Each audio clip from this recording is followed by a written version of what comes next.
SOS Primerizas, infohistorias y entrevistas para madres, padres, tíos y para quien quiera oírlo. Pueri Montessori, Cami, como vos quieras llamarme. No se me ocurre otra rima, la canción acá termina. SOS Primerizas, muy pedorro. Bueno, vamos con lo que sé hacer.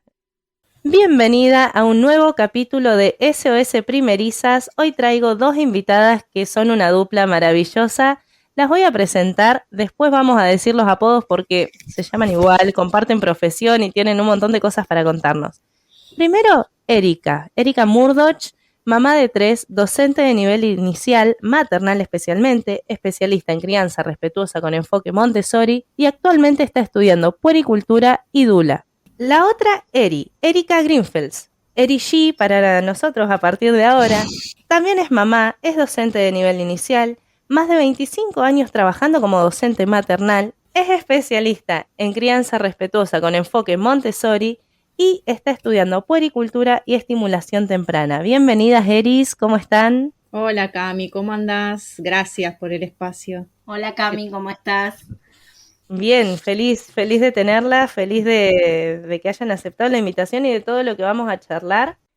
Permitime hacerte unas preguntitas. ¿Te gustaría tener las mejores herramientas para criar y cuidar a tu bebé? ¿Estás en contra de esa vieja idea de que darles un chirlo los acomoda, los corrige? ¿Te gustaría que tu hijo sea una persona autónoma y feliz? Si respondiste que sí a algo de esto, felicitaciones, estás en el podcast correcto. Yo soy Cami y estoy acá para brindarte la información y las herramientas que estás buscando. Si las querés, quédate.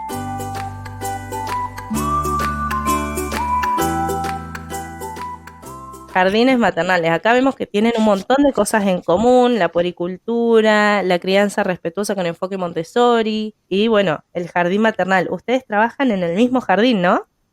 Trabajamos, sí, en el mismo jardín hace más de 20 años, juntas. Qué fantástico, me encanta que trabajen en el mismo lugar, el mismo nombre. Y uno, a ver, para las que no las conocen, uno habla y es como que están las dos, son una dupla que va para todos lados juntas. Yo mandé la invitación a las dos y sí, las dos enseguida, al mismo tiempo. Sí. Bueno. Nos suele suceder, incluso en el ámbito laboral también somos las series para todo el mundo. Y sí, obvio. Así funciona y así la dupla va perfecto. Traigo un par de preguntitas para hoy. Porque, a ver, pongámonos en contexto. Yo tengo una nena de 10 meses y me planteé hace un mes que empiece jardincito.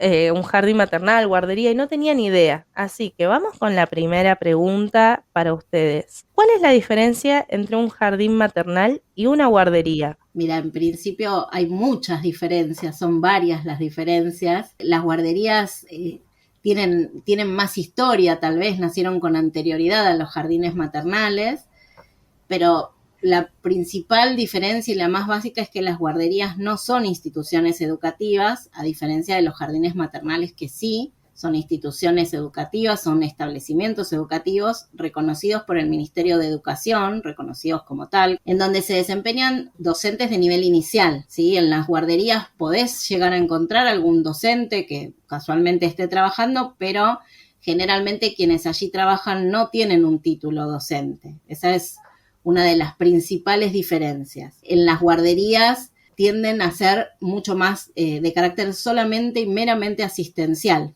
¿sí? Un cuidado integral del niño en donde se ocupan de que esté alimentado, de que descanse y de la higiene. Es hasta ahí. Los jardines maternales tienen otra propuesta, tienen un programa educativo, se basan en lineamientos de ver el desarrollo de los niños, tienen un programa pedagógico. Generalmente los niños en los jardines maternales están divididos por salas, según las edades, que en las guarderías a veces sucede y a veces no, a veces es una gran sala común, donde están todos juntos. Claro, y bueno, otra pregunta que a mí se me viene a la mente es, ¿cómo es un día ahí en la sala? Yo que nunca dejé a ningún niño en un jardín, que desde mi pequeña infancia no tengo recuerdos. ¿Cómo son los días ahí? ¿Qué hace un nene ahí? Porque en la casa la rutina es una, pero cuando lo dejas con otro extraño, como un maestro, en otro lugar desconocido? ¿Cómo se manejan? Bueno, particularmente eso también depende mucho de la sala de la que estemos hablando, de la edad que tengan los niños y las niñas. Pero para llegar a la construcción de un día en el jardín, hay todo un trabajo previo, ¿no es cierto? Seguramente lo vamos a ir nombrando esta palabra durante gran parte de esta charla, que es la adaptación. A partir de esta adaptación se va de a poco construyendo una, entre comillas, rutina, en donde en un principio estamos, por supuesto, al servicio de la individualidad de cada uno de los niños y las niñas, teniendo en cuenta de cuáles son los hábitos y las costumbres que traen desde su casa. En el jardín maternal trabajamos no solamente de forma integral con los niños, sino también con las familias. Respetamos a rajatabla todo lo que tenga que ver con estas costumbres y estos hábitos, porque son lo que a los niños y niñas les va a dar la seguridad y la confianza que necesitan para estar en el jardín, la confianza de que sus necesidades van a ser satisfechas y que van a recibir todo aquello que necesitan. Pero, por ejemplo, vamos a así gráficamente darte un ejemplo de cómo puede ser un día en el jardín. Te hablo desde mi sala. Yo estoy en una sala que hoy por hoy es de deambuladores, pero a principio de año era una sala de lactario 2, que eran bebés entre 8 y 10 meses. Al principio cada uno dormía, comía cuando realmente lo necesitaba. Los horarios eran todos distintos. Por ahí cuando se estaba durmiendo uno, el otro se estaba despertando de la siesta. Uno va pensando propuestas para cada uno de esos momentos. Ahora por ahí sí, más avanzado el año, todo es un momento un poco más común, por ahí todos duermen a la misma hora, comen a la misma hora, pero en aquel entonces, cuando recién empezábamos, cada uno hacía sus horarios y nosotras hacíamos proyectos y proyectábamos en función de eso. Hoy por hoy durante la mañana hay un momento en el que recibimos a los chicos con una propuesta de juego. Después hay un momento de colación que también compartimos todas las maestras. En este caso, en el jardín maternal trabajamos en parejas pedagógicas y como tal también trabajamos en lo que es el proyecto de la alimentación y la comensalidad. O sea, los nenes comen, desayunan o almuerzan o meriendan y las maestras acompañan ese momento. Comen con ellos, la misma comida que comen ellos. Se trabaja mucho con lo que tiene que ver lo social de la alimentación también, ¿no? Que no es solamente el simple hecho de alimentarse, ¿no? De nutrirse, también nutrirse desde lo social, ¿no? De lo que es compartir un momento social que en nuestro país es tan importante, Sí, ¿no? Así que como que desde chiquitos vamos trabajando en eso. Bueno, después otros momentos de juego en otros espacios, en espacios por ahí donde se necesita un despliegue más motor, donde ellos se pueden desplazar y pueden jugar con pelotas, con carritos y trepar. También después tenemos un momento de actividades un poco más tranquilas, como para relajarnos, hacemos mucho literatura. También depende mucho de la cantidad de horas que esos niños vayan a estar en el jardín, ¿no? También de eso depende mucho la propuesta. Pero en sí hay momento para todo. Y esto de la cantidad de horas que esté, no sé cuánto es la jornada máxima que pasan los nenes ahí, ¿cuántas horas? En nuestro jardín son 8 horas la jornada máxima permitida. Podés encontrar, es difícil, pero hay jardines que tienen una jornada un poco más extendida. Lo que pasa es que no se recomienda que sean muchas más horas. Sí, me sorprendió, es un montón. Sí, ya 8 horas es un montón. Va a depender mucho de cada institución. Hay instituciones que tienen la posibilidad de hacer medio turno o jornada completa, o algunas que son exclusivamente de medio turno, en donde no hay, por ejemplo, posibilidad de que los niños hagan jornada completa. Eso depende mucho de cada una de las instituciones. Ajá. Pero generalmente suelen ser, sobre todo en jardín maternal, suelen ser más flexibles con los horarios. Y a veces pasa que hay niños que hacen 5 horas y otro que hace 3, o un niño que hace 8 y otro que hace 6, por ejemplo. Claro, esa era mi consulta, porque tal vez yo necesito, bueno, está el ejemplo de la madre, que a los 3 meses tiene que volver al trabajo y es un trabajo de 8 horas. Pero, compañerito de ese bebé, puede ser mi caso, que yo necesitaría, no sé, 2 horas para estudiar. ¿Se puede dejar un niño 2 horas? Sí, eso depende, te va a Claro. depender de cada institución, del lugar que elijas. Ahí está, que es el otro gran tema, la elección del jardín que uno haga. Hay que Sí. recorrer, hay que preguntar, hay que averiguar horarios, porque a veces suele suceder que por ahí empiezan con una jornada más reducida, porque son más pequeños o porque la necesidad de la familia es una jornada más reducida, y a medida que ya están integrados a la institución y la familia los ve que están bien y que la pasan bien en el jardín, que hay una buena contención y ellos están cómodos también, por ahí agregan más horas porque o la mamá o el papá empiezan a trabajar más horas. Claro. Eso también me parece que hace un poco a la elección, ¿no? Que uno haga del lugar. Qué difícil debe ser la elección del jardín. Yo, como les decía, no tengo ni idea, no sé ni en qué época, que esto también son preguntas para que me respondan ustedes. ¿Cuánto tiempo antes hay que ir buscando un jardín? Si yo sé que tengo 3 meses de licencia en el trabajo. Sí.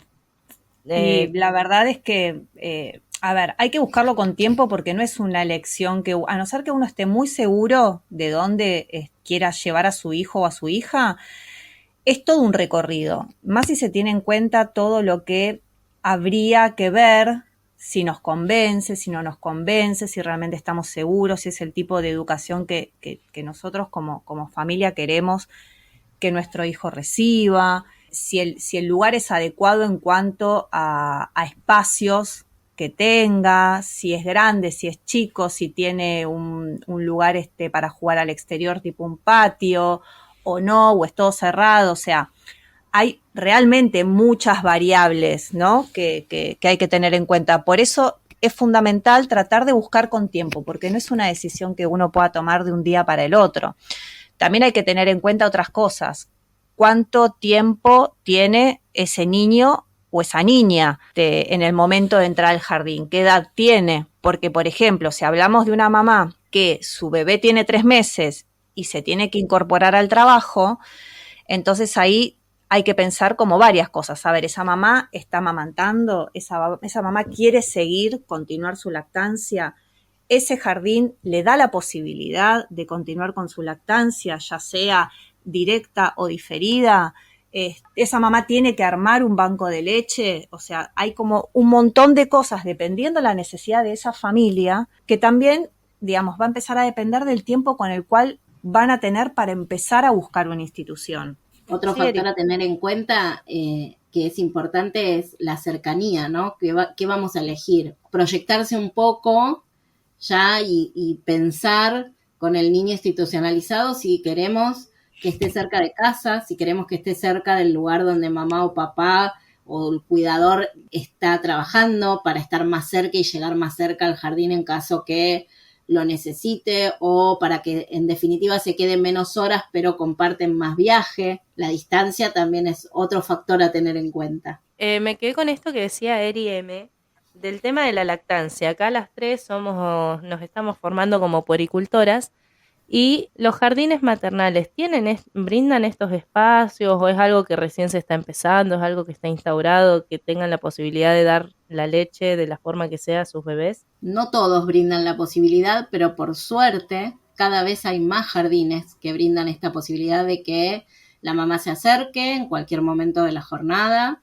a ofrecer el pecho de su bebé, si es que está cerca, si es que tiene la posibilidad. Sabemos también que muchas mamás en los trabajos no les dan los permisos, tan lejos y no se pueden acercar, pero por suerte cada vez hay más jardines que lo proponen e incluso, por ejemplo, en nuestro jardín el espacio del lactario está abierto, así quieren venir, por ejemplo, una mamá que ya no da el pecho por algún motivo, pero quiere acercarse a ofrecer una mamadera o quiere venir el papá a ofrecer la mamadera, también puede hacerlo. Me encantan estas posibilidades y estas cosas que a uno por ahí no se le ocurren hasta que no se las dicen, ¿no? Esto de que pueda ir a darle una mamadera, que es un momento como de mucha conexión también, el momento en que se alimentan, sobre todo cuando son más chiquitos, que te buscan con la mirada, está muy bueno. Y con el tema del cambio de pañales, yo averiguando, desde que compartimos la formación de crianza respetuosa, me puse a averiguar y en los jardines no maternales, sino en los jardines que tienen niños de 3 años en adelante, te piden como requisito en varios que ya dejen los pañales y llegué a escuchar incluso que les piden que se sepan limpiar solitos después de ir al baño. En un jardín maternal que reciben niños desde el mes y medio más o menos, ¿cómo manejan el tema de la higiene de los niños? La verdad es que hay un montón de requisitos, ¿no? Que vemos que algunas instituciones piden, como por ejemplo esto que decís vos, que entren sin pañales, como si fuese algo tan, ¿no? Sencillo. Saco el pañal y entra y ya está. Sí, sí.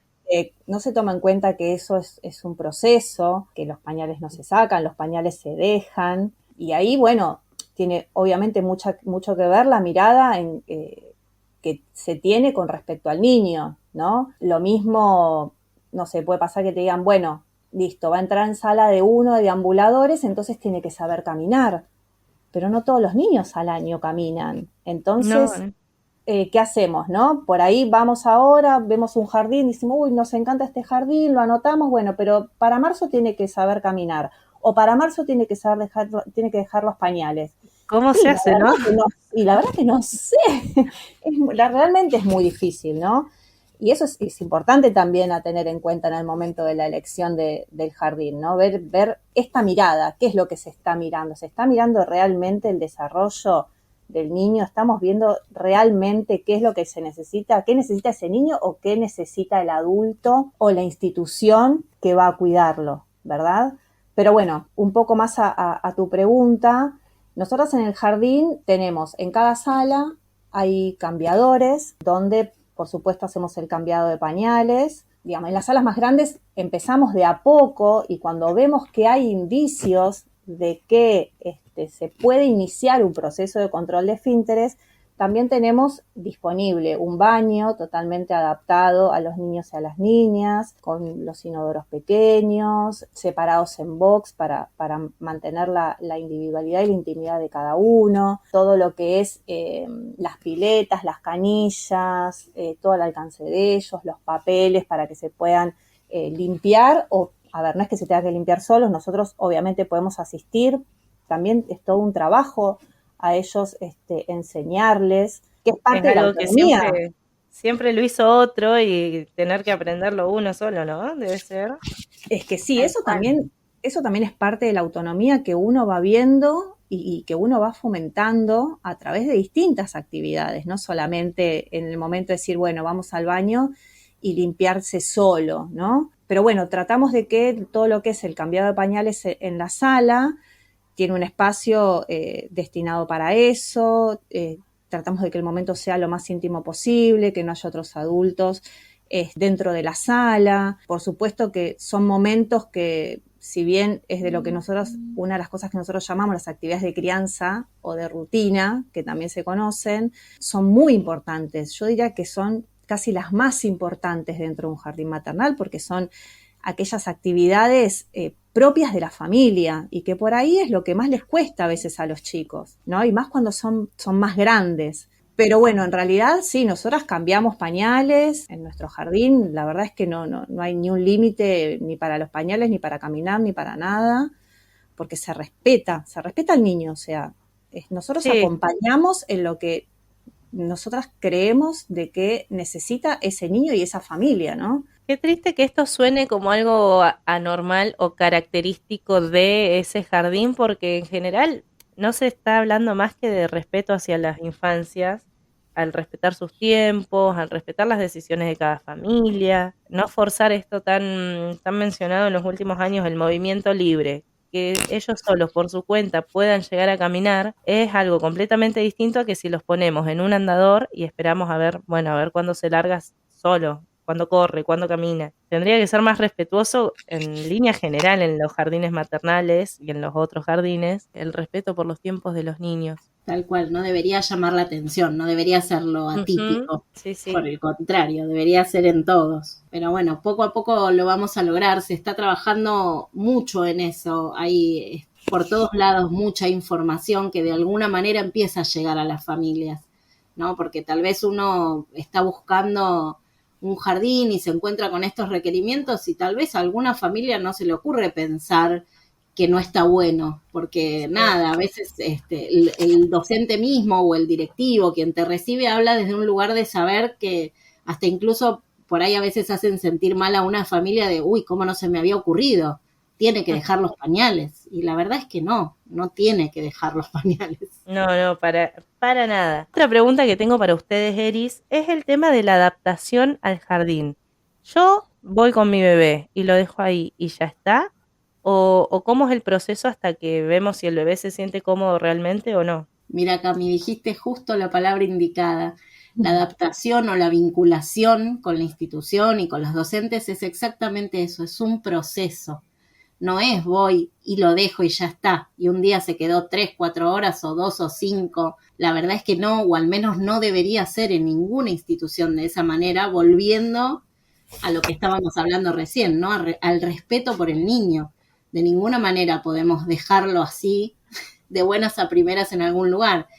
Lo ideal es que exista un proceso que se llama de vinculación o de adaptación al jardín, en donde sucede exactamente eso, se empiezan a generar vínculos afectivos, vínculos positivos con los adultos que van a estar a cargo de ese niño. Hay un montón de cosas a las que tienen que adaptarse, si se quiere, un mundo nuevo con el que se van a encontrar. Muchas veces es la primer sociabilización que tienen esos bebés fuera de casa, fuera de los olores de casa, de los sonidos habituales, de las voces habituales, de la familia primaria y de aquella familia un poco más extendida.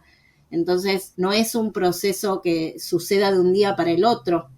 En nuestro jardín, al menos, lo manejamos siempre conversado con la familia. No te podría decir un tiempo específico en que ya el niño se puede quedar solo, porque lo que hacemos justamente es ver la individualidad de cada uno, ¿no? De cada familia, cómo llegan preparados para esa separación, se tienen que separar de mamá, de papá, despedirse. Entonces, lo que hacemos básicamente es invitarlos los primeros días a participar en actividades dentro de la sala, junto con nosotras. El niño o niña que ingresa al jardín y su cuidador. Puede ser mamá, papá, a veces los acompaña un abuelo porque los papás no pueden por los horarios laborales, pero siempre una figura que sea de referencia para ese niño. Y una vez que comienza a formarse un vínculo con los adultos, ahí sí podemos pensar en que se quede en la sala sin la compañía de su referente. Al principio es por un rato nada más. Y algunos pueden permanecer con ese ratito por un par de días hasta que después poco a poco se empieza a extender ese horario, ¿no? Y empiezan en esa extensión de horario le toca, por ejemplo, comer o le toca dormir. Son todas cosas que se van logrando poco a poco. Bueno, y acá esto del sueño. A mí me pasa, por ejemplo, que acostumbramos con Úrsula, tanto el papá como yo, a que ella duerma en contacto. Al principio, cuando era más chiquita, los primeros meses dormía solo a UPA, así bien vertical, y después, bueno, en la cama, pero siempre tocando, sintiendo el calor humano, ¿no? Que no te lo da ni una mantita, ni una almohada, ni un peluche. ¿Cómo manejan ustedes estas situaciones? Porque me imagino que no le dan los brazos para tener a UPA a tantos niños que quieren dormir en una siestita en el jardín. Mirá, en realidad nosotras por supuesto que tratamos esto de respetar, como decíamos antes, las costumbres y los hábitos que tiene esa criatura, de respetar la individualidad. Y si realmente necesita dormirse a UPA, y bueno, lo vamos a dormir a UPA. Y si en caso de que son un montón de bebés y no nos alcanzan los brazos, y bueno, y se pide ayuda a otros docentes de la institución o gente del equipo directivo. O sea, siempre... nosotros lo que siempre le transmitimos a los papás es que nunca van a faltar brazos, ¿sí? También, a ver, es algo que se va construyendo, también es un proceso. Al principio a lo mejor varios se duermen a UPA y ya después, en la medida en que ellos van adquiriendo confianza y van generando este vínculo y se va fortaleciendo este vínculo de esa familia, porque también es importante el vínculo que uno hace con esos papás, porque de ese vínculo también va a depender mucho de la forma en que los niños y las niñas se van a vincular con nosotras. En la medida en que esos papás permitan esa vinculación, digamos como que todo va a ir más sencillo, si se quiere, ¿no?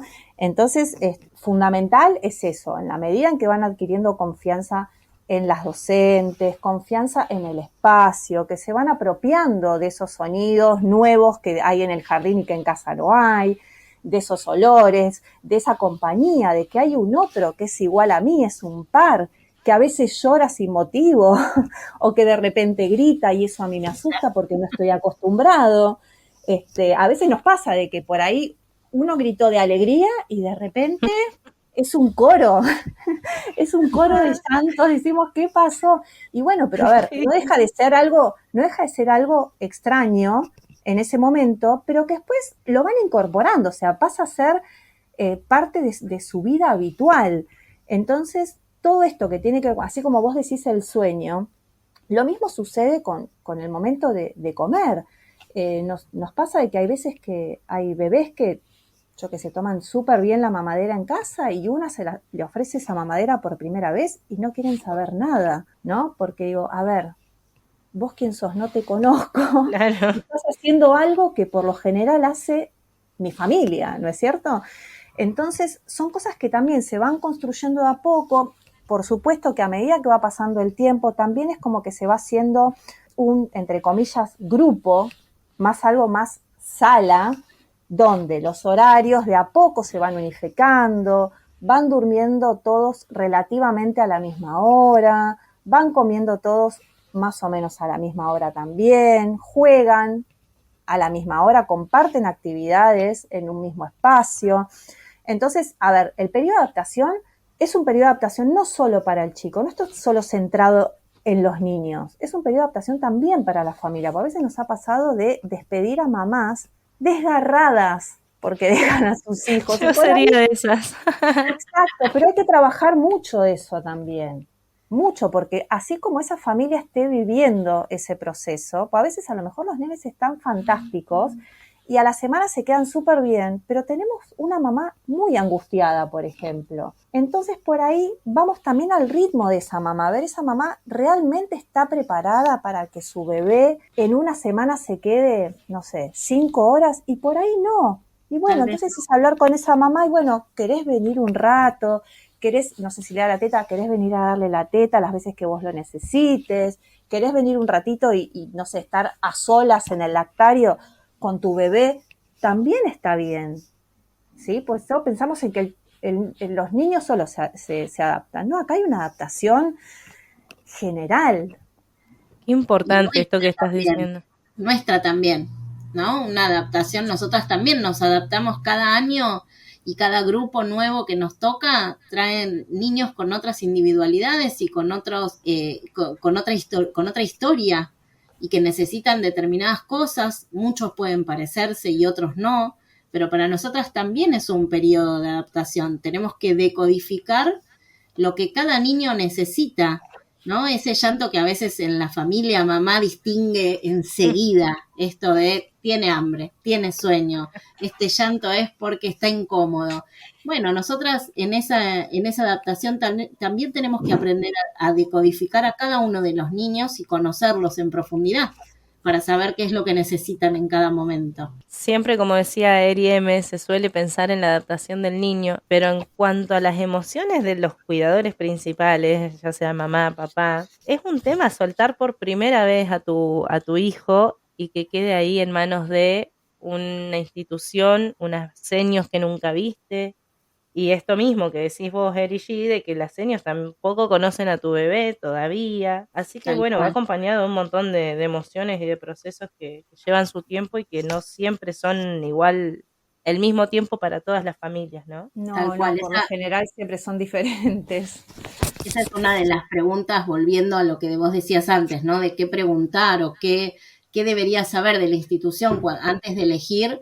Me parece que es otra de las preguntas fundamentales a hacer. Acercarse a la institución y preguntar, bueno, ¿cómo sería el primer periodo de adaptación? ¿Cómo lo manejan? Porque eso depende mucho de cada institución. Hay instituciones que tienen horarios fijos pautados.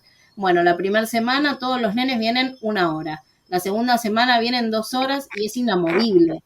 Entonces, bueno, ahí uno tiene que pensar como familia si realmente quiere eso para su hijo o prefiere elegir otra institución donde los horarios sean más flexibles, donde la mirada esté puesta en cómo está ese niño verdaderamente. Me encanta que haya tanta variedad para elegir. Bueno, en el mejor de los casos, yo, por ejemplo, vivo en un pueblo donde hay solo guardería y después jardín a partir de los 3 años. Jardín y ahora de infantes, estoy, claro, jardín de infantes. Y ahora estoy en un lugar donde no sé si hay uno o dos jardines maternales. Pero bueno, lo ideal sería que haya todo este abanico de posibilidades para que cada familia busque lo que mejor se adapte y lo que mejor sientan en ese momento. Y también está la posibilidad, calculo que lo deben ver bastante seguido, de que se empiece y después lo retiren y no vuelvan a probar hasta el próximo año, ¿no? Mira, eso justo te iba a decir antes de que, cuando él estaba diciendo las cosas que son importantes. Nosotros lo que hablamos mucho con los papás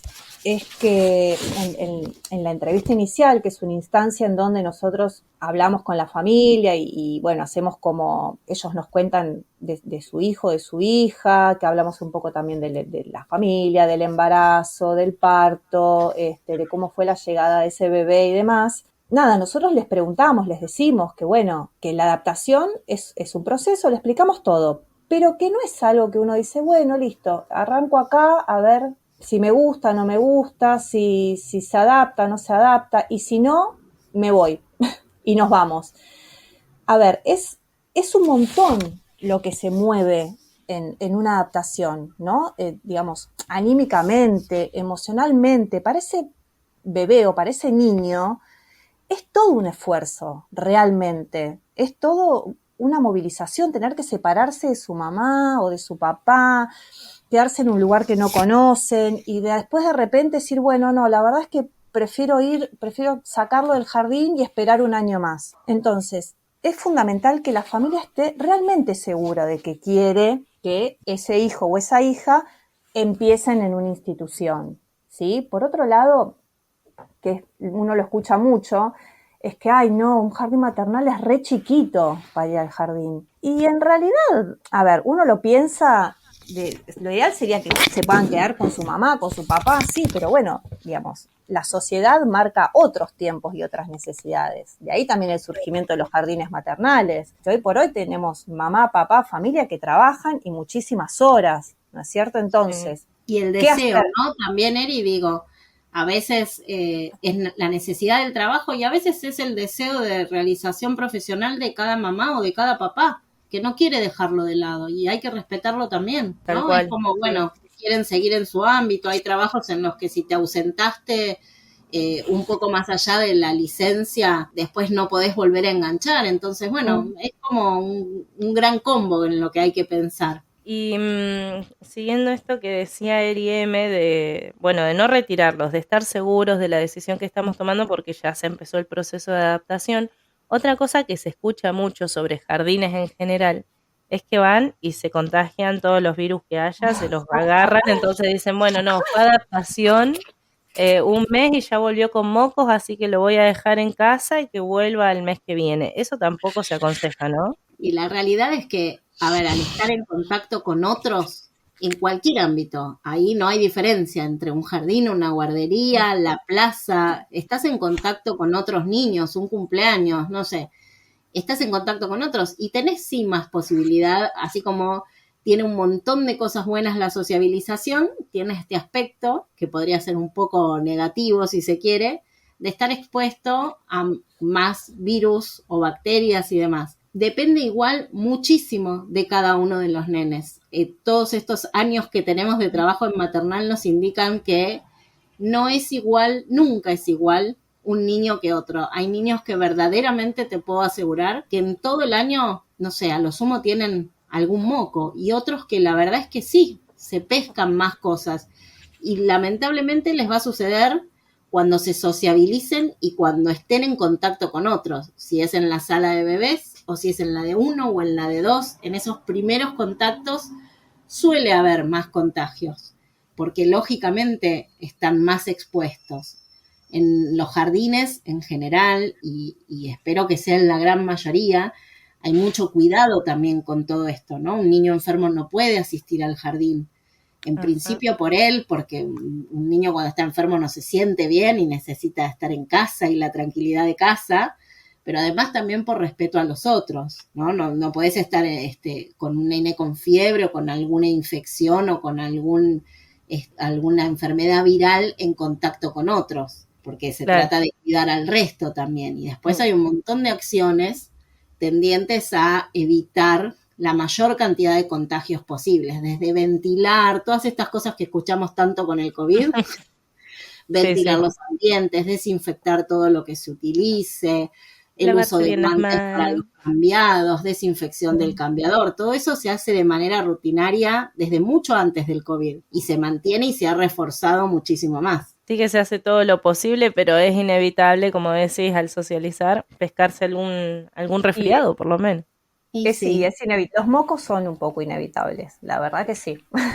Y de esa manera se van inmunizando también. Por supuesto, cada familia lo conversará con su pediatra y verán, porque bueno, también el estado de salud de cada niño es particular. Pero bueno, siempre que el pediatra lo habilite y esté de acuerdo, no hay ningún problema. Bueno, y la última pregunta que yo tengo acá para ustedes es sobre la cantidad de niños y de maestras que puede haber en un jardín, porque me imagino que una maestra no puede con 20 bebés al mismo tiempo. Entonces, ¿cómo manejan estas situaciones? Yo de pedo puedo con mi hija, me imagino ahí una sobrepasada de niños, tipo torre así rodeada.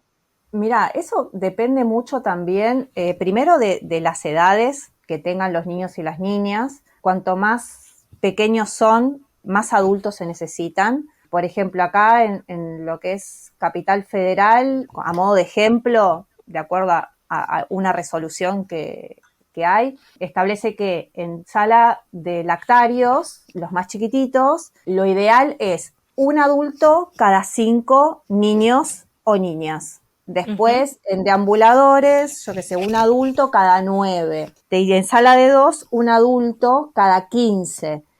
Pero esto también tiene mucho que ver y va a depender mucho del tipo de institución, con qué espacios cuenta esta institución, cuán amplias son las salas, si tienen espacios al aire libre o no.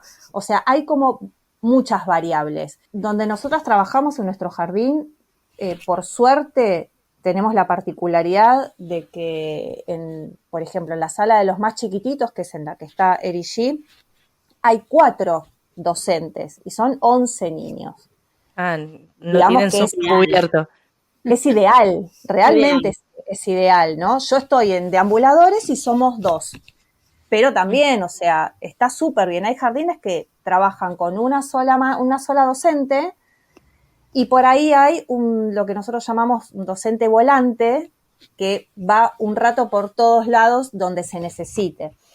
Pero eso es también algo a tener en cuenta en el momento de elegir un jardín, una guardería, es qué cantidad de niños hay, qué cantidad de adultos hay disponibles para esos niños, y si son salas que están divididas por edades o si son salas con edades múltiples, ¿no?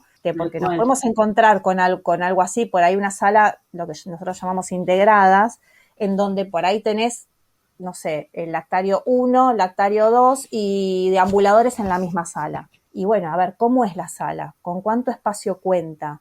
¿No? ¿Cuántos adultos hay? ¿Cuántos niños son? Porque son todos niños con edades diferentes, necesidades diferentes, posibilidades de movimiento diferentes. Sí, se me ocurrió enseguida un nene así de 2 años chocándose con el que está aprendiendo a gatear, un caos. Exacto. Entonces, esas cosas también hay que tenerlas en cuenta en el momento de elegir el jardín. Bueno, una lista interminable de cosas a pensar, y encima una madre con tantos miedos a la hora de dejar a su bebé, me imagino ahí sacando tipo testamento, pergamino. Bueno, ustedes cuentan con... Igual, te digo, es absolutamente respetable y esperable que la familia llegue con un montón de preguntas. La verdad, nosotras desde el otro lado celebramos que las familias lleguen con un montón de inquietudes, que pregunten absolutamente todo. Quiero ver la cocina donde se preparan los alimentos, por ejemplo. Quiero mirar la sala donde va a dormir, quiero saber dónde va a dormir, quiero saber dónde va a jugar. Son todas inquietudes, quiero saber qué pasa, por ejemplo, bueno, esto que decíamos, la cantidad de niños. ¿Qué pasa si, lo que te decía Eri, si en algún momento se necesitan más brazos? ¿Hay disponibles? ¿Hay personal de conducción que pueda ayudar o colaborar? ¿Hay personal de otras salas? Son un montón de inquietudes que la verdad es que celebramos que las traigan y nos sorprenden a veces con las preguntas, ¿eh? Cada año hay nuevas preguntas y la verdad es que está buenísimo. La verdad que está buenísimo recibirla, porque tal vez nosotros después de tantos años vemos algunas cosas como algo natural, pero esto que vos decías, Cami, la primera vez, el imaginarme a mi hija en un jardín, bueno, tengo millones de dudas. Sí, es algo completamente nuevo. Bueno, algo que quieran agregar, que me haya faltado preguntarles, que crean importante para comunicarle a las madres que están en esta situación de elegir un jardín. Mira, una opción es que tengan paciencia, como decía Eri, que empiecen con la elección con tiempo, que investiguen todo lo que crean necesario. Una data también a veces importante es acercarse a la puerta de los jardines, a las salidas, hablar con otras familias que tienen a sus hijos en el jardín, que generalmente la experiencia de alguien que está dentro es importante para la elección. Pedir referencias, ¿no? Muchas veces uno termina eligiendo, pero porque tiene referencias de un lugar y conoce experiencias. Entonces, todo eso suma. Y esto que te decía recién, no temer en preguntar, no pensar que va a quedar mal que pregunte en absoluto, que las familias se animen a preguntar todo lo que crean necesario. Les tiene que generar confianza el lugar donde van a dejar a sus hijos. Bueno, con esto cerramos, damos por terminado el episodio. Antes, obviamente, yo que amo el nombre que le pusieron a su Instagram, quiero que lo promocionen, que la gente, si les gustó escucharlas, les pueda mandar un mensajito y las empiecen a seguir. ¿Cómo aparecen en Instagram, chicas? Bueno, nosotras en Instagram aparecemos como Somos Pueris. La I es Y porque justamente viene de nuestros nombres, Eris. Me encanta. Nada, ahí compartimos un poco, digamos, desde nuestra experiencia de docentes y de crianza. De a poco vamos a ir incursionando en algo relacionado con la puericultura, pero bueno, por ahora le estamos exponiendo toda la ficha en todo lo que tiene que ver con crianza y bueno, y las infancias.